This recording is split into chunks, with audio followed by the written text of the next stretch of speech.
কীর্তন কত বছরে পদার্পণ করলে এবার? 32তম। এবার নমস্কার প্রিয় দর্শক, আপনারা দেখছেন গ্রামীণ সমাচার। বোয়ালমারী সার্বজনীন নামযজ্ঞ কমিটির উদ্যোগে 32তম সংকীর্তন অনুষ্ঠিত হচ্ছে বোয়ালমারী প্রধান পাড়া বাজারে। বেশ কয়েকদিন ব্যাপী সংকীর্তন সহ লীলা কীর্তন অনুষ্ঠিত হলেও একদিন অনুষ্ঠিত হবে অষ্টকালীন কীর্তন। তবে দূরদূরান্ত থেকে আগত ভক্তদের জন্য প্রসাদেরও ব্যবস্থা রয়েছে। মালদা সহ রাজ্যের বিভিন্ন প্রান্ত থেকে কীর্তনের দলেরা অংশগ্রহণ করবেন। উদ্যোক্তা নারায়ণ মণ্ডল বলেন, সংকীর্তনের পাশাপাশি লীলা কীর্তনও অনুষ্ঠিত হবে এবং সবশেষে অষ্টকালীন কীর্তন অনুষ্ঠিত হবে।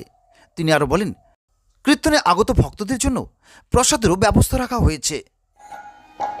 হরে কৃষ্ণ কৃষ্ণ কৃষ্ণ হরি বল হরি বল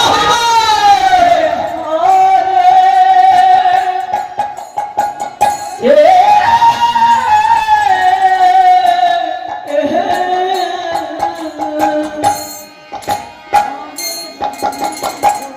হরে রাম। কীর্তন কত বছরে পদার্পণ করলে এবার? 32তম। এবার কি কি অনুষ্ঠান রয়েছে? এবারে আমাদের লীলা কীর্তন হবে একটা। আচ্ছা, লীলা কীর্তন হবে। নাম কীর্তন কয়দিন? নাম কীর্তন কয়দিন?